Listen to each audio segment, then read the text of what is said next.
The House will be in order.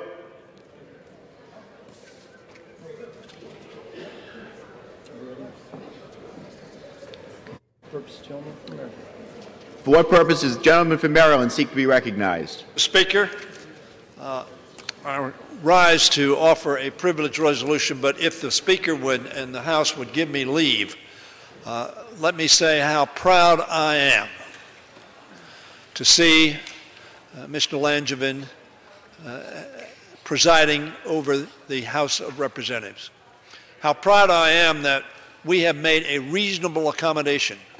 So somebody like Jim Langevin from Rhode Island, whose character and intellect has commended him to the electorate of Rhode Island to send him to the House of Representatives. How proud I am that we made a reasonable accommodation in the House of Representatives so that Mr. Langevin, as he properly should have the ability to do, preside over the House of Representatives. Congratulations, Mr. Langevin, for your courage and your leadership and your extraordinary example.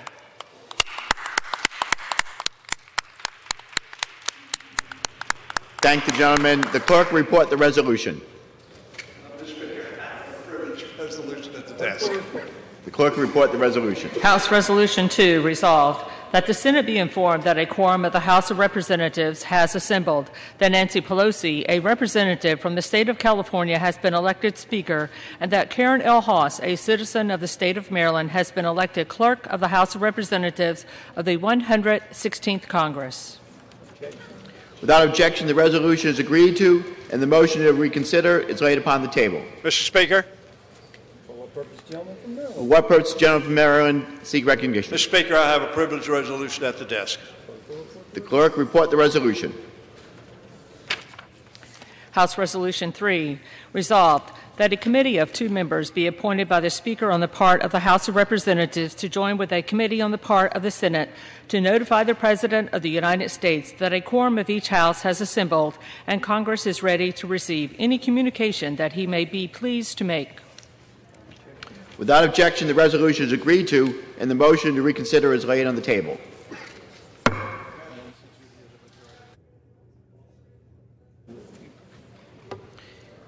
Without objection, pursuant to House Resolution 3, the Chair announces the Speaker's appointment of the following members to the committee on the part of the House to join the committee on the part of the Senate to notify the President of the United States that a quorum of each House has been assembled and that the Congress is ready to receive any communications that he may be pleased to make. The gentleman from Maryland, Mr. Hoyer, and the gentleman from California, Mr. McCarthy. For what purpose, the gentleman from Alaska, Mr. Young, seek recognition? Mr. Speaker, I offer a privilege resolution and ask for its immediate consideration. The clerk will read the resolution. Report the resolution. House Resolution 4, resolved that the clerk be instructed to inform the President of the United States that the House of Representatives has elected Nancy Pelosi, a representative from the state of California, as Speaker, and Karen L. Haas, a citizen of the state of Maryland, as Clerk of the House of Representatives of the 116th Congress. Without objection, the resolution is agreed to, and the motion to reconsider is laid on the table.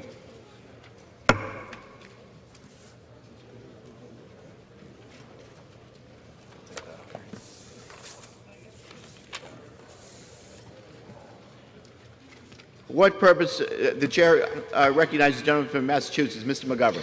Mr. Speaker, I offer a privilege resolution and ask for its immediate consideration. The clerk will report the resolution. House Resolution 5, resolved that upon adoption of this resolution, it shall be in order to consider in the House the resolution H-Res 6, adopting the rules of the House of Representatives for the 116th Congress. The resolution shall be considered as read. The previous question shall be considered as ordered on the resolution to its adoption without intervening motion or demand for division of the question, except as specified in Sections 2 and 3 of this resolution. Section 2, the question of adopting the resolution shall be divided among each of the 3 titles. The The portion of the divided question comprising Title I shall be debatable for 30 minutes, equally divided and controlled by the Majority Leader and the Minority Leader or their respective designees. The portion of the divided question comprising Title II shall be debatable for 1 hour, equally divided and controlled by the Majority Leader and the Minority Leader or their respective designees. The portion of the divided question comprising Title III shall be debatable for 1 hour, equally divided and controlled by the Majority Leader and the Minority Leader or their respective designees. Each portion of the divided question shall be disposed of in order stated. Section 3. During consideration of House Resolution 6, pursuant to this resolution, notwithstanding the operation of the previous question, the Chair may postpone further consideration of the resolution to a time designated by the Speaker. Section 4. Upon adoption of this resolution, it shall be in order to consider in the House the bill, H.R. 21, making appropriations for the fiscal year ending September 30th, 2019, and for other purposes. All points of order against consideration of the bill are waived. The bill shall be considered as read. All points of order against provisions in the bill are waived. The previous question shall be considered as ordered on the bill and on any amendment thereto to final passage without intervening motion except one. 1 hour of debate equally divided and controlled by Representative Lowy of New York and Representative Granger of Texas or their respective designees, and 2, 1 motion to recommit. Section 5. Upon adoption of this resolution, it shall be in order to consider in the House the joint resolution, House Joint Resolution 1, making further continuing appropriations for the Department of Homeland Security for fiscal year ending fiscal year 2019 and for other purposes. All points of order against consideration of the joint resolution are waived. The joint resolution shall be considered as read. All points of order against provisions in the joint resolution are waived. The previous question shall be considered as ordered on the joint resolution and on any amendment thereto to final passage without intervening motion except one. 30 minutes of debate equally divided and controlled by Representative Lowy of New York and Representative Granger of Texas or their respective designees, and 2, 1 motion to recommit. For what purpose does the gentleman from Texas seek recognition? Mr. Speaker, I have a motion at the desk. The clerk will report the motion. Mr. Brady moves to refer the resolution to a select committee composed of the Majority Leader and the Minority Leader with instructions to report it forthwith back to the House with the following amendment. At the end of the resolution, add the following new sections. Section 6. Not later than January 1, 2019, the Speaker shall, pursuant to Clause 2B of Rule 18, declare the House resolved to the Committee of the Whole House on the State of the Union for consideration of the Bill H.R. 22 to amend the Internal Revenue Code of 1986 to make permanent the increase in the standard deduction, the increase in the modifications of the child tax credit, and the repeal of the deduction for personal exemptions contained in Public Law 115-97. The first reading of the bill shall be dispensed with. All points of order against consideration of the bill are waived. General debate shall be confined to the bill and shall not exceed 1 hour, equally divided and controlled by the chair and ranking minority member of the Committee on Ways and Means. After general debate, the bill shall be considered for amendment under the 5-minute rule. All points of order against provisions in the bill are waived. At the conclusion of consideration of the bill for amendment, the committee shall rise and report the bill to the House with such amendments as may have been adopted. The previous question shall be considered as ordered on the bill and amendments thereto to final passage without intervening motion except one motion to recommit with or without instructions. If the Committee of the Whole rises and reports that it has come to no resolution on the bill, then on the next legislative day the House shall, immediately after the third daily order of business under Clause 1 of Rule 14, resolve into the Committee of the Whole for further consideration of the bill. Section 7, Clause 1C of Rule 19 shall not apply to consideration of H.R. 22. For what purpose does the gentleman from Massachusetts seek recognition? Mr. Speaker, I have a motion at the desk. The clerk will report the motion. Mr. McGovern moves to lay on the table the motion to refer. The question is on the motion to table. Those in favor say aye. Those opposed say no. The ayes have it, and the motion is adopted. Mr. Speaker, I ask for the yeas Gentleman and from nays. Texas is recognized. I ask for yeas and nays, Mr. Speaker. Yeas and nays are requested. Those in favor of taking this vote by the yeas and nays will rise. A sufficient number having risen, the yeas and nays are ordered. Members will record their votes by electronic device. This is a 15-minute vote.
Have all members voted? Does any member wish to change their vote? Applying my oath for Mr. King of New York and Mr. Adams.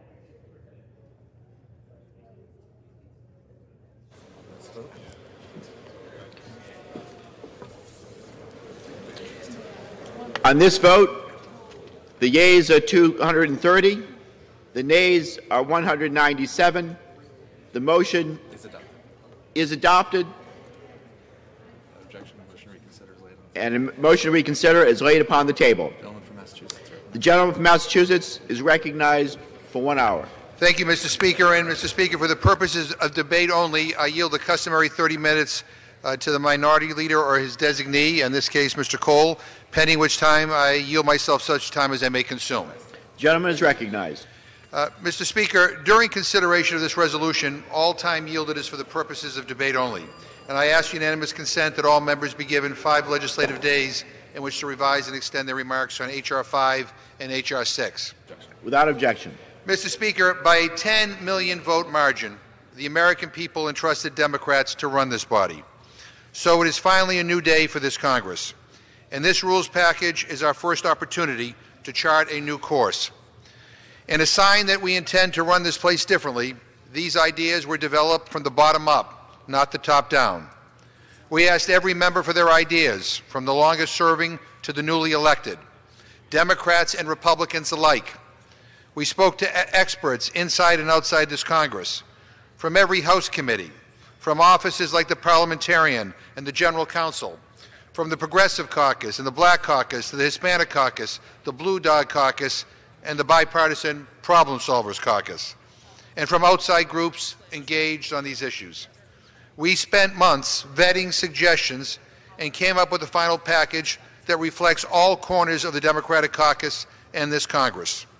Never before has a rules package been developed like this, and our collaborative process made the final product a much stronger one. It modernizes this chamber in 5 key ways. First, it restores the people's voice by aligning Congress's agenda with the priorities of the American people.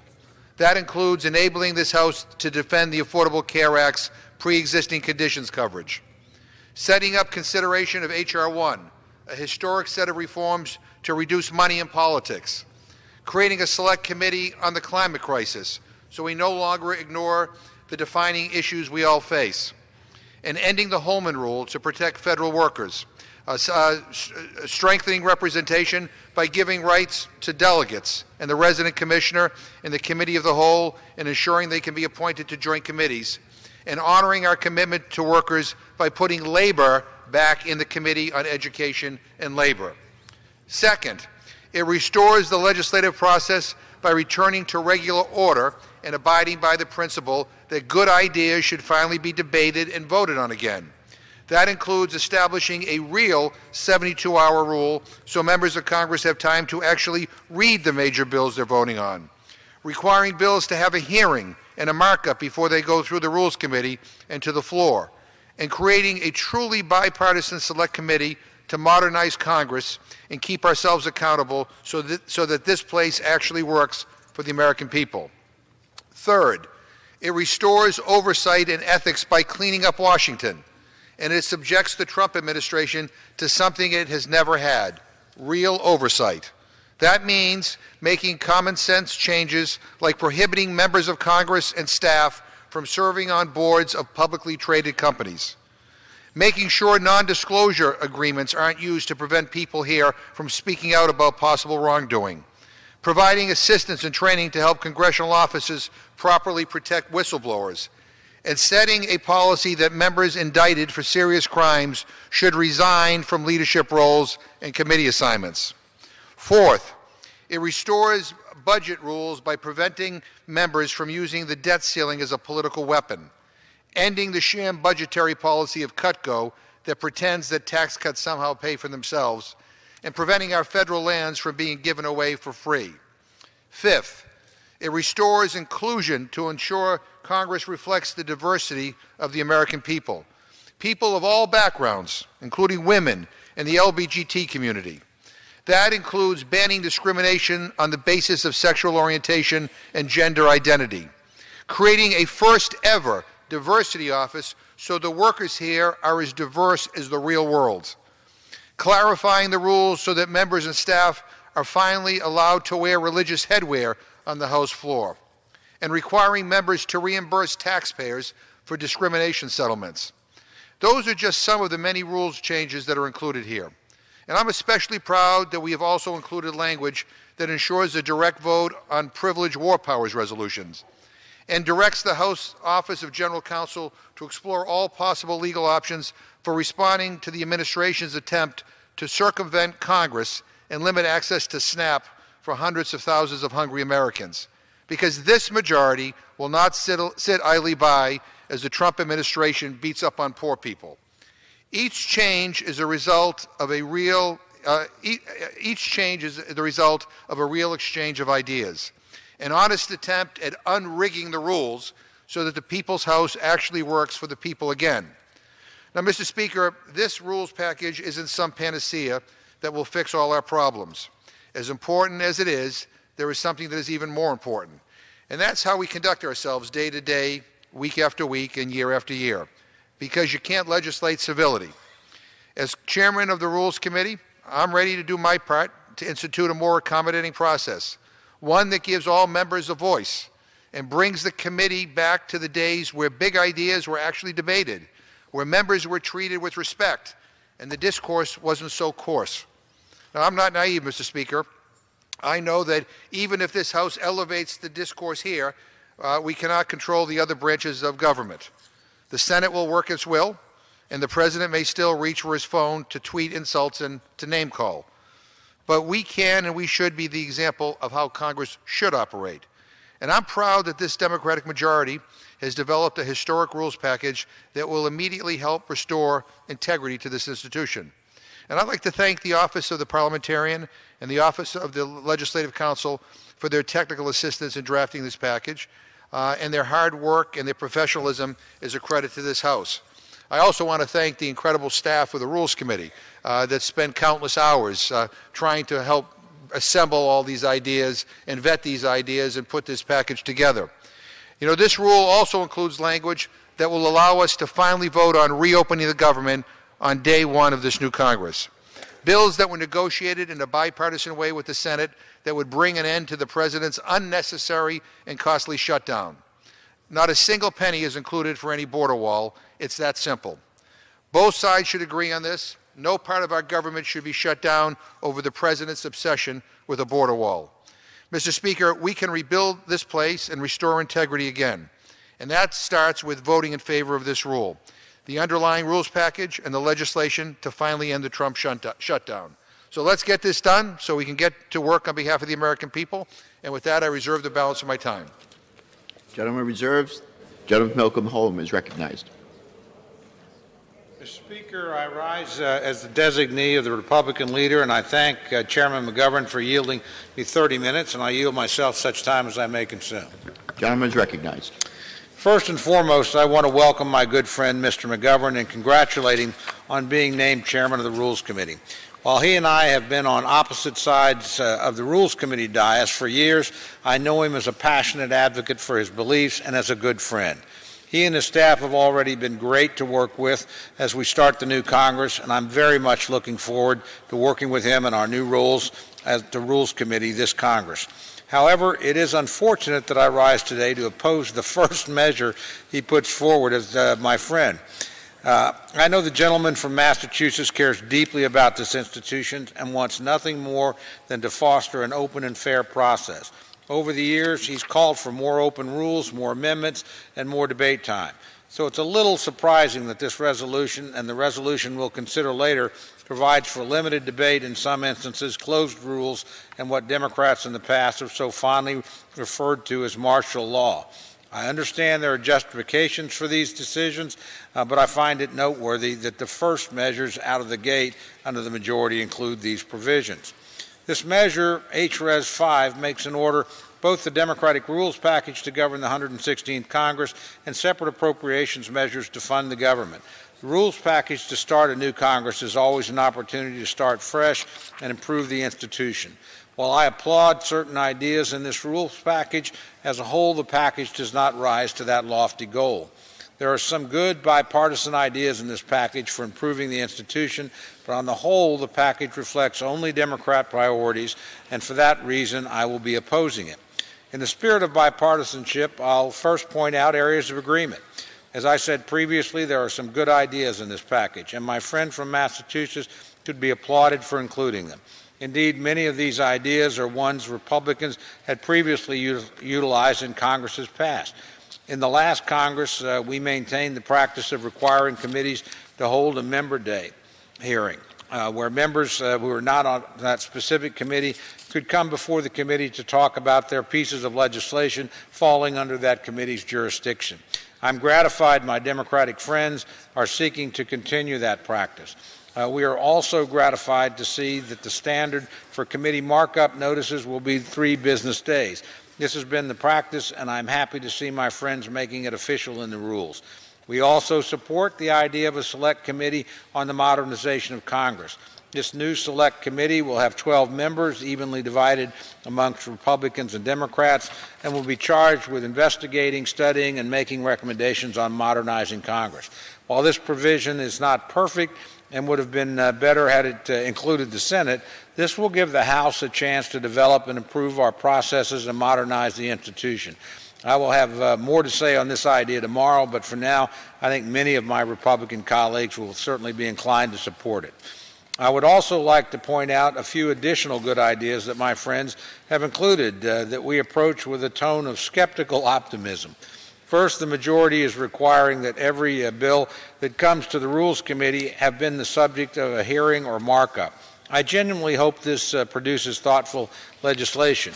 I would point out the hearing requirement is merely met by a committee of jurisdiction, including a list of hearings that were used to develop that bill and the committee report. I'm hopeful the committees take this requirement seriously and hold hearings this Congress directly related to the measures as opposed to hearings loosely connected to the legislation or subject matter. Second, I believe many members on both sides of the aisle support the spirit behind the consensus calendar. Under this provision, bills that receive 290 co-sponsors and that have not been reported out by the Committee of Jurisdiction can receive a floor vote. In general, Republicans think this is a good idea, but we'll be interested to see how it will work in practice and if it will yield the desired results. Third, my friends are seeking to replace the existing 3-day notice with a 72-hour notice rule. Under this rule, they must post the text of any legislation to be considered on the floor 72 hours before it comes to a vote. Of course, as my friend knows, legislation is sometimes posted late at night or in the early hours of the morning, and I'm hopeful that this will not mean a lot of late-night legislating or attempts to pass bills right at as the 72 hours expires. In situations where the 72 hours lands us at midnight, I'm hopeful the majority will view the 72 hours as a minimum and will wait to hold votes in the light of day as the American people deserve. As my friend also knows, he and I have had discussions off the floor about the impact of this provision in the rule that could impact the inclusion of minority reviews, and I appreciate him working with me in the legislative history, clarifying the provision and ensuring that the rule is in no way intended to suppress minority or dissenting views. As with the consensus calendar, we are interested to see how these provisions will work in practice. Mr. Speaker, now that I've let my good friend know what he got right, it's time for me to let him know where we think he went wrong. First and foremost, the Democratic Rules package repeals a lot of the critical fiscal responsibility measures that Republicans have adhered to in years past. The repeal of these measures are undoubtedly intended to make it easier to do what Democrats have so often promised to do: spend more money, raise taxes to cover it, and repeat the cycle. This is a recipe for driving our nation deeper and deeper into debt. If we fail to keep our fiscal house in order, it will threaten the stability of our economy, our national security, and the American way of life. Unfortunately, I believe these rules changes are a threat to that. Mr. Speaker, I think this point is so important that I want to list out the fiscal responsibility measures that Democrats are eliminating. First, Democrats are repealing what we call the cut-go under Republican majorities, which meant in order to spend money, we had to cut money. Democrats are replacing it with a pay-go rule, which allows them to offset the cost of measures by raising revenue or taxing Americans. They are eliminating the requirement that the House agree by at least 3/5 supermajority to raise revenue through additional federal income taxes. This will make it easier for Democrats to tax Americans to pay for their expensive policies. Excuse me. The rules package brings back the so-called Gephardt rule and creates a provision that says when the House passes a budget resolution, not both chambers, a separate joint resolution suspending the federal debt ceiling through September 30th of that year is also deemed to have passed the House. Unfortunately, Mr. Speaker, I think this is emblematic of what the Democrats wish to accomplish. The Gephardt rule sweeps the national debt ceiling under a rug and ensures that Democrats will be able to spend with impunity without worrying about hitting the limit on the national credit card. I, for one, think this is a bad practice and bad policy and will only lead to more and more unnecessary deficit spending. The rules package we are considering today also authorizes the House to intervene in the Texas versus the United States lawsuit over the legality of the Affordable Care Act. I cannot think of a single member on the Republican side who wants to give the Speaker this authority. The same can be said for the provision authorizing the Office of Legal Counsel to explore options for responding to a Department of Agriculture proposed rulemaking over SNAP benefits for able-bodied adults. Inconceivably, this provision in the rules is also hopelessly vague and represents a blanket grant of authority to simply do something without saying what. Finally, and most notably, the Democrats are choosing to respond to the demands of one wing of their caucus by establishing a select committee on the climate crisis to study and make recommendations on climate change. This committee is ill-conceived from the start. It takes away jurisdiction from standing committees in the House and gives it to a brand new panel rigged with a supermajority of Democrats. Indeed, we do not know where exactly the jurisdiction of this panel begins and ends, since it's conceivable it could dig into all kinds of areas. Unlike most other committees in the House, this one does not adhere to the negotiated ratio of membership, and instead it calls for 9 Democrats and 6 Republicans. The Democrats have also failed to tell us how this new panel will be funded, where the money for it will come from, or how it will be used. Again, I cannot think of a single Republican who thinks this new panel is a good idea. Earlier in my statement, I used the phrase skeptical optimism to describe how I would approach some of the rules changes my friends are proposing. With this proposal, I can merely approach it with skepticism. Mr. Speaker, as a member of the Appropriations Committee, I would be remiss if I did not shift gears and address the other major proposal covered by the rule. My Democratic friends are seeking to make an order on the floor, an appropriations package to reopen the government agencies that are currently affected by the shutdown. While I applaud them for seeking to fully fund the government, which is the single highest priority of any member in Congress, they have done so in the worst way possible, and I'll be opposing the package. To start, Mr. Speaker, the Democrats are proposing a package of 6 bills covering the bulk of the closed agencies that are proposing to fund them for the full fiscal year. Unfortunately, what the Democrats have done is put up a package of 6 bills produced by the Senate. If the House chooses to pass these bills, we will be abrogating any and all ability of the House to affect the final spending package. None of these 6 bills reflects any work done by the House Appropriations Committee or the House at large. And I, for one, do not think it wise to surrender all ability to produce a final product like that. Our own priorities as a co-equal House of Congress will not be represented in this bill, and instead we are merely being given only the opportunity to vote on what the Senate has produced. Second, the Democrats are proposing a continuing resolution to fund the Department of Homeland Security through February 8th. This, again, is an ill-conceived idea. It will simply kick the can down the road on fully funding the department through the fiscal year. It does not provide any additional money for border security, which Americans have told us time and time again that they want and need. And most notably, this bill is part of a package that the Senate will not pass and the President will not sign. Why would we surrender our authority and our ability to produce a legislative product on a effort that is going nowhere? While I appreciate the attempt by my Democratic colleagues to reopen the government, I do not think the package is an appropriate way to do so, and I would encourage all of my colleagues to oppose it.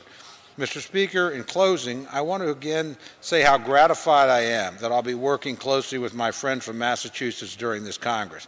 I have said some critical things about the rule he's placing on the floor, but let no one think that my disagreements with him over matters of policy or procedure reflect how I feel about him as a person. As he so kindly noted last week, we can disagree without being disagreeable. And I look forward to attempting to live up to those words as we work together in the coming 2 years. With that, I urge opposition to the rule, and I reserve the balance of my time. The gentleman from Oklahoma reserves. The gentleman from Massachusetts is recognized. Yeah, well, thank you, Mr. Speaker. And I just want to thank my colleague from Oklahoma for his kind words. My mother and father are up in the gallery, so they're very impressed that you said nice things about me.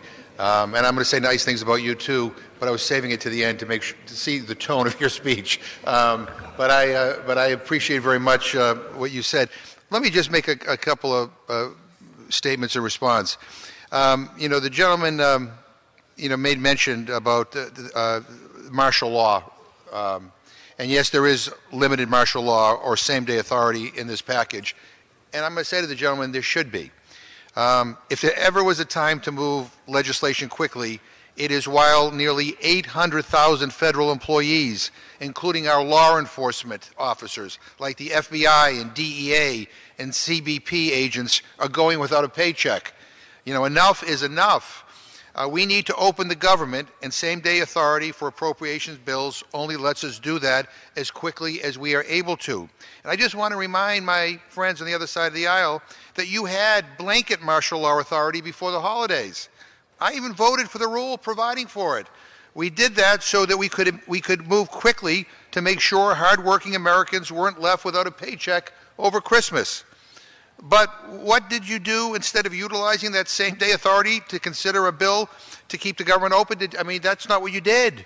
You held an Emergency Rules Committee meeting on a bill to define natural cheese.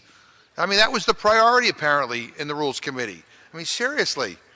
This may seem like a novel concept to my Republican friends, but this is exactly what responsible governance looks like. Not having the ability to fund government as expeditiously as possible and to clean up this Republican mess would be an abdication of our duty as a new Democratic House majority to keep the lights on for the American people's government. And I don't recall, maybe you can correct me, in history when we have ever, started a new Congress, in a shutdown that was caused by the previous Congress. I would have thought that my friends would have wanted to kind of clean things up before they left town, but they didn't do that. I was here. I was on the floor trying to get the attention of the presiding speaker to allow us to bring up a continuing resolution to keep the government running, and I was routinely not recognized. This is crazy. The bills that we're talking about were approved overwhelmingly by either the Senate Appropriations Committee or the entire Senate. There's no controversy on these bills.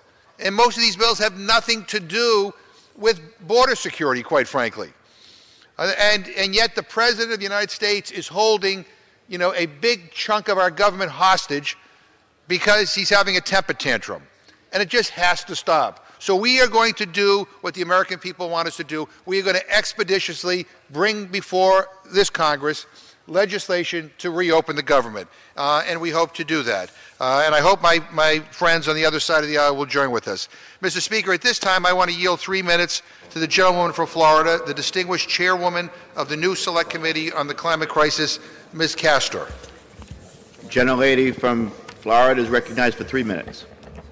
Thank you, Mr. Speaker, and I'd like to thank my colleague, the House Rules Chairman, Jim McGovern, for crafting a transformative rules package that we hope will reinstill confidence of the American people in this Congress.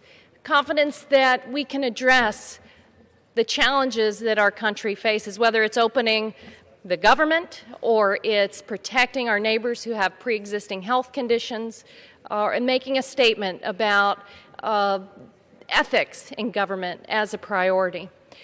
But I want to thank Chairman McGovern and Speaker Pelosi especially for reinstituting the Climate Change Select Committee.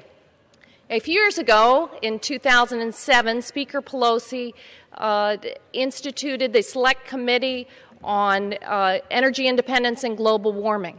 When the Republicans took over in 2010, they dismissed the committee. They wouldn't have hearings. Meanwhile, the cost of the changing climate escalated. I come from the state of Florida, where we're seeing enormous cost, not even counting the extreme weather events. This is a challenge of our time. So in this rules package, the Democrats will reinstitute a climate change committee called the Select Committee on the Climate Crisis. In doing so, we intend to press for urgent action in defense of America and our way of life. We want dramatic reductions in carbon pollution. We want to make clean energy a pillar of our economy and create the green jobs of today and the future.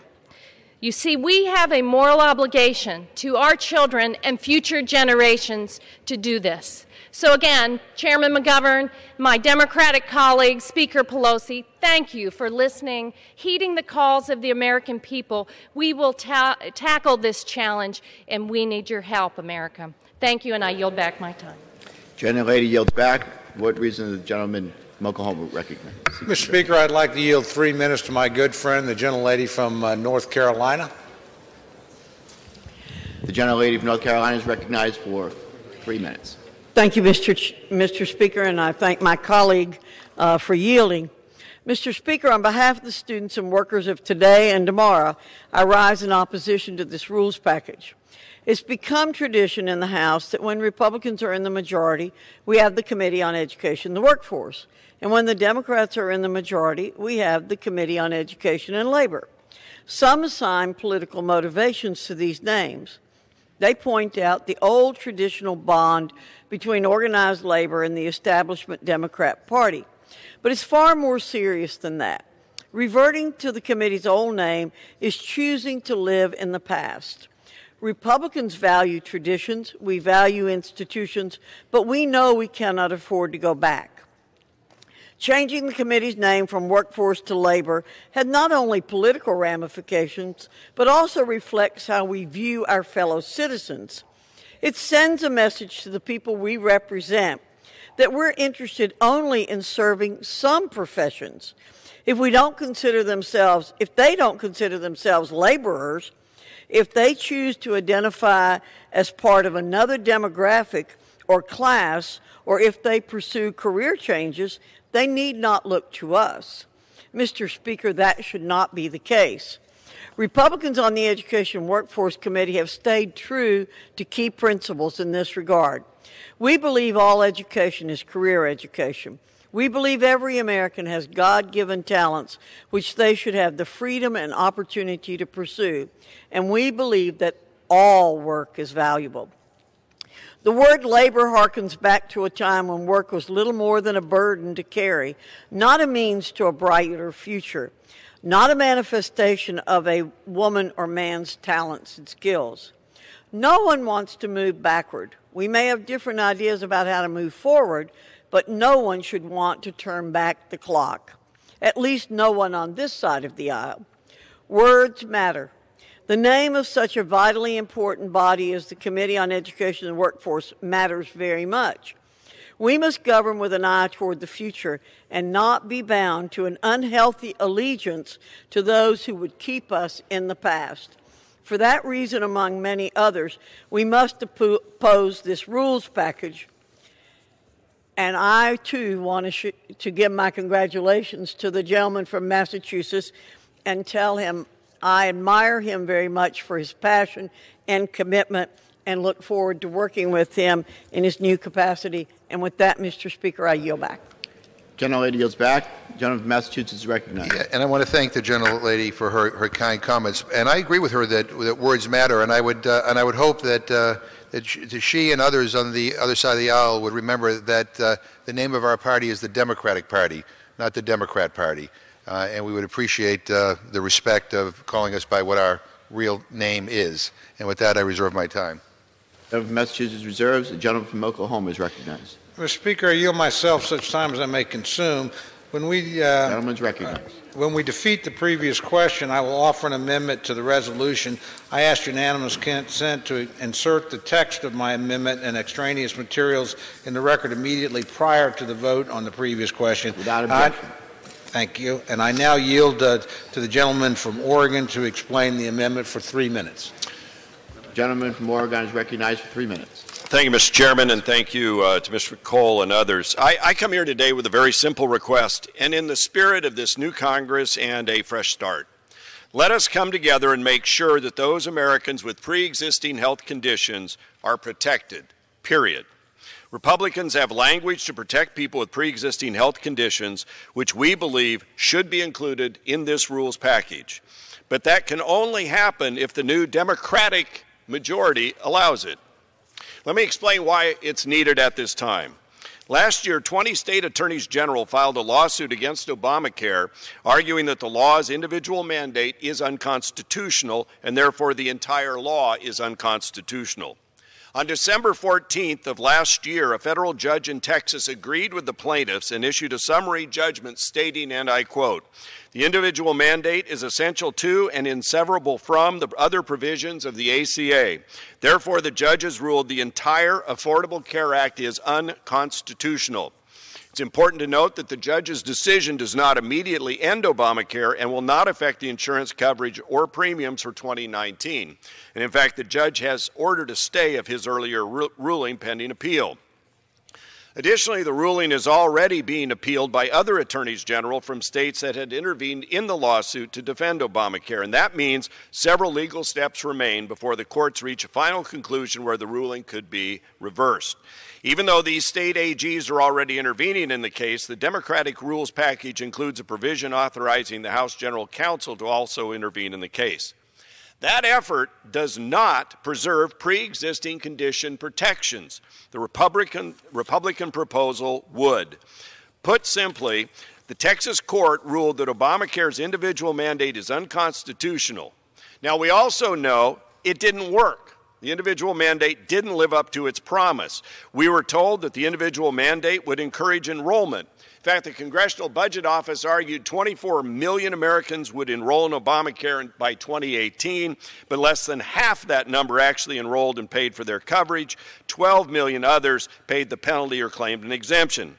Moreover, those that have signed up have seen skyrocketing premiums and thousands of dollars in deductibles. Pre-existing condition protections are greatly diminished when you cannot afford your premiums or your deductibles.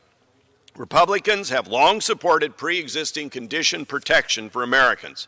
In fact, in 2016, our healthcare agenda, A Better Way, Our Vision for a Confident America, we clearly stated, and I quote, "No American should ever be denied coverage or face a coverage exclusion on the basis of a pre-existing condition.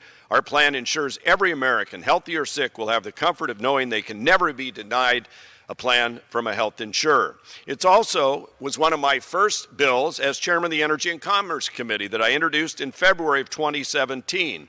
It required health insurers to allow every eligible applicant to enroll in their plans, regardless of factors like health status, age, or income, and it also prohibited benefit exclusions and banned health status underwriting. Mr. Speaker, yield the gentleman an additional 30 seconds. Gentleman is yielded an additional 30 seconds. Thank you. Effectively, that would ensure these important patient protections if Obamacare were no longer the law. During the floor debate on the AHCA, the leaders of our party made clear we supported protections for those with pre-existing conditions. That is our position, period. So today we once again reinforce support of people with pre-existing conditions. Our language simply says Congress should produce legislation that guarantees no American citizen can be denied health insurance coverage as a result of a previous illness or health status, and it guarantees no American citizen can be charged higher premiums or cost sharing as a result of a previous illness or health status, thus ensuring affordable health coverage for those with pre-existing conditions. But we can only offer that if the Democratic majority allows it, and we would do so if the previous question is defeated. And with that, Mr. Chairman, I yield back. The gentleman's time has expired. The gentleman from Massachusetts recognized. Yeah, Mr. Speaker, I have to be honest with you, I'm almost speechless. I mean, the gentleman from Oregon takes my breath away. with his previous question amendment. I want to remind the gentleman that it was the Democrats that actually put in protections for people with pre-existing conditions. We did so over the objections of the Republicans. And for almost a decade now, while my friends were in charge, they time and time and time again try to take away people's health care protections, including protections for people with pre-existing conditions. This lawsuit, this judgment in Texas that recently came about that threatens people's health care protections was filed by the Republicans. I mean, they have been in charge of the House and the Senate and the White House, and they have done nothing to protect people with pre-existing conditions. They have just tried to take these protections away. Now, I get it. You heard loud and clear in the last election that people don't agree with you. I'm not going to yield to the gentleman at this point, that they don't agree with you. And we are going to do everything we can to protect people with pre-existing conditions and to expand health care protections for everybody in this country, because we believe that health care is a right and not a privilege. So when I hear my friends come here with a procedural motion, you know, that somehow they want to be the champions for people who are worried about their health care coverage, it's laughable. I'll yield to the gentleman. I appreciate your comments. I don't agree with them, obviously, but I haven't heard your objection to the language we propose to offer to your rules package that already has different health care provisions in it. Right. Is there anything here you object to? We're going to do something that my friends on the other side of the aisle did not do. We are going to legislate in a professional and proper manner. And as we debate health care in the future, it is going to go through regular order. We are going to take on immediately right now some of these court cases that we think that present a danger to the American people. But the idea that the Republican friends are coming to the floor saying let's protect people with pre-existing conditions, you know what? The American people don't believe it. That was the message in the last election. That was the message, because they know that dozens and dozens and dozens of times Republicans came to this floor, used every trick in the book to try to undo the Affordable Care Act, and thankfully you failed. And we put these protections in place, and we will make sure they stay in place. And I reserve my time. Gentleman from Massachusetts reserves. The gentleman from Oklahoma is recognized. Thank you, Mr. Speaker. I'd like to yield 2 minutes to my good friend from the great state of Arizona, Mr. Swiker. Gentleman from Arizona is recognized for 2 minutes. Thank you, Mr. Speaker, and Mr. Cole, thank you. I'll try to do this quickly. We're removing in the Democratic Party rule package. Sorry, I want to be appropriate and sensitive. Macroeconomic analysis. Okay. Now, we all know right now the methodology used at joint tax, CBO, they actually do some of it no matter what, and it have long before it was put in the rules years ago. My great concern is by the removal, I actually think we're sort of being a bit anti-math, anti-science, anti-openness, anti-facts, because walk through a couple examples with me. Tomorrow we double the tax on cigarettes. Do you get double the tax revenue? Of course not. People stop smoking. Well, should we know if there is a green agenda, or when we're going to see PAYGO numbers, are you allowed to do macroeconomic analysis on that and tell us what the economic effects? In other words, policy matters. And if we're going to engage in policy around here that changes the economic growth rates, that also changes tax revenues for the positive or the negative, should we be honest about that? And the rule package here strips the requirement that on important legislation we get a macroeconomic analysis. And that's just my concern. For all of us who make public policy, we should have honest math. And we should have math to understand the cascade effect. What are the effects in the economy? It's just, if we're going to make public policy, let's actually have the math that backs it up. And with that, I yield back. Gentleman yields back. The gentleman from Massachusetts is recognized.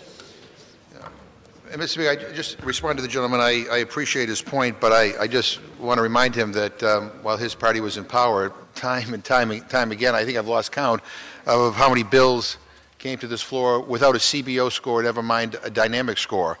And you know, serving on the Rules Committee, I know of at least 68 bills in this last Congress that came to the Rules Committee that never had a hearing in a committee or a markup in a committee of jurisdiction. So we're going to go back to the committee process. We're going to make committees do their work. We're going to require that there be hearings on bills and markups on bills, and this place behave in the manner in which the American people expect it to. With that, I reserve. Gentleman from Massachusetts reserves. Gentleman from Oklahoma is recognized. Thank you, Mr. Speaker. I'd like to yield 2 minutes to my good friend, distinguished member from Texas, Mr. Conaway. Gentleman from Texas recognized for 2 minutes. Thank you, Mr. Speaker. Mr. Speaker, both the Chairman and the Ranking Member of the Rules Committee have both addressed a rule tucked away on page 31 with respect to going after the Secretary of Agriculture's attempts to change the rules with respect to SNAP. A good colleague from Massachusetts is a master at cloaking this issue, and he changed to SNAP as if Republicans are beating up on poor people.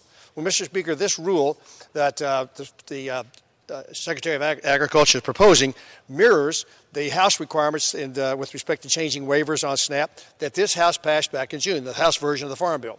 Throughout the entire conversation I had with our Senate colleagues on negotiating the conference report, both the Senate Ag Chairman as well as the Ranking Member, and particularly the Ranking Member, the Democrat, reminded me over and over and over that Secretary Perdue had, in fact, all the authority he needed to do what we wanted to do in the House bill. Therefore, the House version was unnecessary, and Secretary Perdue could move this forward.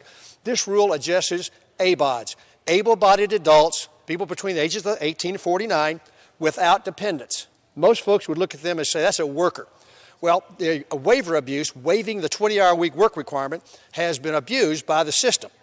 Abused to the point that up until last September, the entire state of California was under work waiver, and we've yet got a 4% unemployment rate across this nation. It makes no sense. And so what Secretary Perdue does is say, look, if you're willing to help yourself by working 20 hours a week, then you'll be able to stay on, as an ABOD, be able to stay on work on food stamps unlimited. If you're unwilling to help yourself, demonstrate that you're going to help yourself, then your SNAP requirements will be limited to 3 months out of every 36. The impact would have is this. With the famous YouTube show, or wherever I saw it, with a 27-year-old surfer from California who loves to surf. Fantastic. But he doesn't like to work, but he's on food stamps. The waiver of the work requirement in California allows him to stay on food stamps unlimited amount of time, and yet he doesn't have to work. My colleagues on the other side of the aisle, as well as my colleagues in the Senate, would voraciously defend the work requirement that's currently in law, 20 hours a week. They just don't want to defend it. This rule will allow them to try to supersede and intervene in behalf of requiring able-bodied adults without dependents to work. Oppose this rule and oppose the underlying rule package. Gentleman's time has expired. Gentleman from Massachusetts is recognized. Mr. Speaker, I want to assure the gentleman from Texas, the now ranking member of the Agriculture Committee, that this provision wasn't tucked away. In fact, we did a press release on it. We want everybody to know that we're going to hold this administration accountable if they go against what the Congress passed in the Farm Bill. The Congress didn't pass what the gentleman just said. In fact, my friend from Texas said in an interview last year that the Secretary of Agriculture doesn't have the authority to fix waivers. Maybe he's changed his mind. But here's the deal. And if the Secretary's watching, I want to be very, very clear. If, in fact, he or this administration go after poor people, if they try to take away their food, if they try to undercut their food security, we are coming after them. We are going to hold them accountable. The days of turning a blind eye to attacks on poor people are over, plain and simple. And so this is not a provision that was tucked away. It was not a provision that was hidden. In fact, we did a press release on it. I want everybody to know about it. And with that, I reserve my time. Gentleman from Massachusetts reserves. The gentleman from Oklahoma is recognized. Thank you, Mr. Speaker. I'm actually prepared to close if my friend is. Yep. Okay. With that, Mr. Speaker, in closing, I want to begin again by congratulating my good friend on assuming this very important position of responsibility as chairman of the House Rules Committee. It's particularly, I think, notable that he began his career in public service as a staff member on this very committee. And so I think moving from staff member to ranking member and to chairman is something my friend should be very proud of, and all of us in the House should be proud of as well. Says wonderful things about him. Now, While the rules package includes some very good ideas, I'm going to urge all members to oppose the rule. Some of the provisions, obviously, as I mentioned in my remarks, Republicans certainly can support. It unfortunately, however, includes too many measures that we cannot. The rule today removes important fiscal responsibility measures from the House rules, establishes a partisan climate committee, and grants the Speaker the power to intervene in a lawsuit over the legality of the ACA. It also makes an appropriations package, frankly, as an appropriator, I cannot support. The idea that the House would simply yield to the Senate and accept without change bills that the Senate has passed, even though, frankly, there had been ongoing conferences and many changes have been agreed to, is something that I think we should never do in this particular body. For these and the reasons I've discussed here, I urge a no vote on the rule. Mr. Speaker, I urge a no on the previous questions, no on the underlying measure, and I want to yield back the balance of my time. Gentleman from Oklahoma yields back the balance of his time. The gentleman from Massachusetts is recognized. So, Mr. Speaker, thank you. And I want to congratulate the new ranking member of the Rules Committee, Mr. Cole. It has been a pleasure to be down here debating with him here today, and it's kind of strange to close debate. I kind of like it. Haven't been able to do it for a long time. But we have worked side by side on this committee for many years. We've also worked in this Congress on a lot of important issues that we both care about, like the authorization of the use of military force. And I appreciate his work on the Appropriations Committee. I think nobody knows more about the appropriations process or respects that process more than the gentleman from Oklahoma. And he's not only a colleague, but I consider him a friend. We don't agree on everything, but when we disagree, Congressman Cole is always very respectful. And as I said before, he disagrees without being disagreeable, and all while still fighting for the ideas and issues that he cares deeply about. And frankly, in this day and age, that's a breath of fresh air. And I look forward to continuing to work with him on the committee in this Congress. And I expect that we will be able to forge a relationship and hopefully be able to do things differently. And that's my hope. Now, Mr. Speaker, these rules that are contained in the rules package are historic. There's never been a process like this one before. And there's never been a rules package like this before. It is unprecedented. Our Speaker, who I'm proud to have just elected, tasked me with soliciting members' feedback for this rule package months ago. And working with our members of our committee, we did just that. And I thank her again for the opportunity. I think her leadership on this has been extraordinary. She's empowered all of our members to get involved, and she has led a collaborative process that gave all members a voice. These changes incorporate ideas from every corner of our caucus. And as I said before, there are many ideas that have come from Republicans as well. And they come from members that represent urban areas and suburban areas and rural areas. I'm a progressive. I'm a liberal. My colleagues on the other side know that. And there are changes here that we've been fighting for years. I know my Republican colleagues wouldn't have included some of these priorities, like health care and climate change, if they were drafting their own package. And that's okay. I get it. The American people have entrusted Democrats to run this institution. And so this is a rules package the majority should be proud to support. But I hope some of my friends in the minority will as well, because there are major reforms to the legislative process that even they agree should be made. There is a bipartisan agreement that we need to change how this place is run. This is our chance.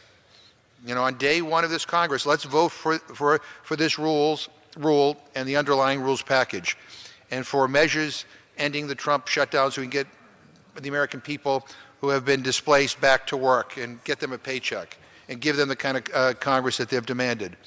Mr. Speaker, the reason why I also think this deserves bipartisan support is because we are trying, in good faith, to have a more accommodating rules committee, to have a more accommodating process. In the previous Congress, which unfortunately went down in history as the most closed Congress in American history, members of both sides, not just Democrats but Republicans, were routinely shut out. And I know my colleague from Oklahoma didn't always approve of that tactic, but the bottom line is that was the fact. And I think that needs to change. And we need to be willing on our side to allow ideas that we may have issues with, that we may disagree with. You don't always have to rig the rules in order to get the product, the end product you want. So I believe in a fair fight, and we believe in important ideas, even ideas we disagree with ought to be brought to the floor. And when we disagree with them, we're going to fight you and try to defeat you on the floor. But out of respect and out of the belief that everybody in this chamber matters, we need to change the way we have done business.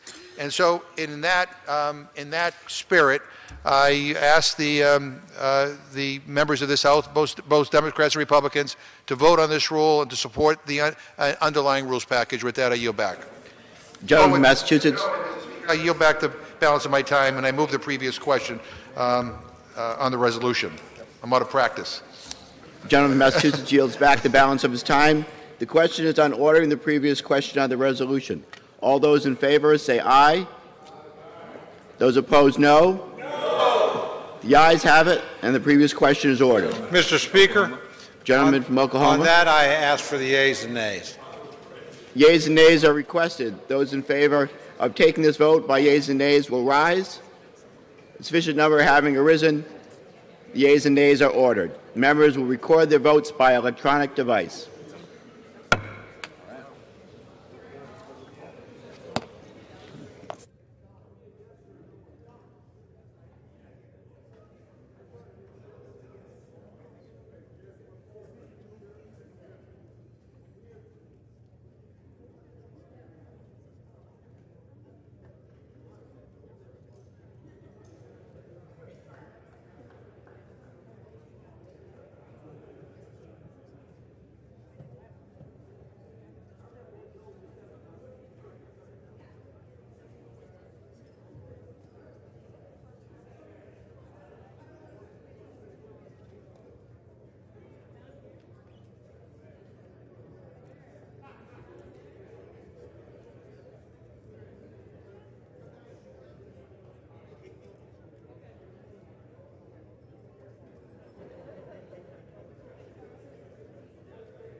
On this vote, the yeas are 233, the nays are 197. The previous question is ordered. Mr. Speaker,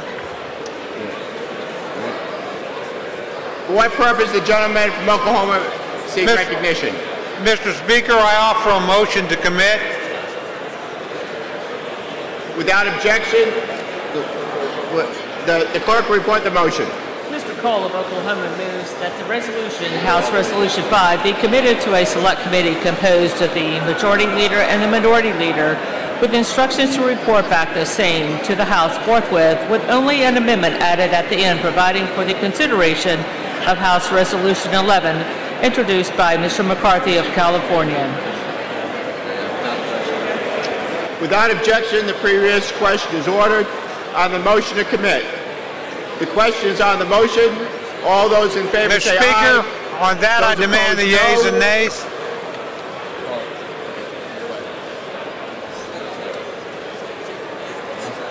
The noes have it. Gentleman from Oklahoma. Mr. Speaker, on that, I'd like to request the yeas and nays. The yeas and nays are requested. All those in favor taking this vote by the yeas and nays will rise. A sufficient number having arisen, the yeas and nays are ordered. Members record their votes by electronic device. This will be a 15-minute vote.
The yeas are 197, the nays are 232.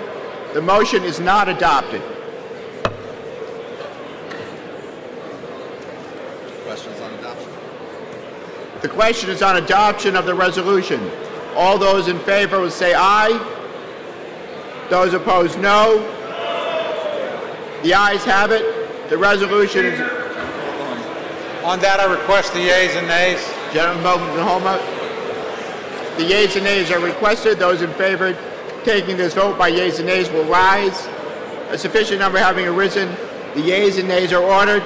Members will record their votes by electronic device. This is a 15-minute vote.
all members voted?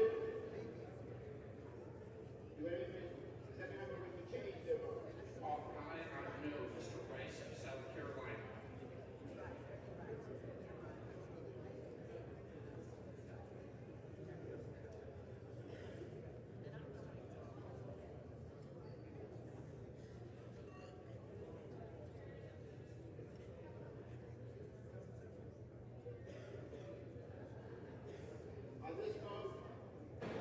The yeas are 234. The nays are 194. The resolution is adopted, and the motion to reconsider is laid upon the table. All right.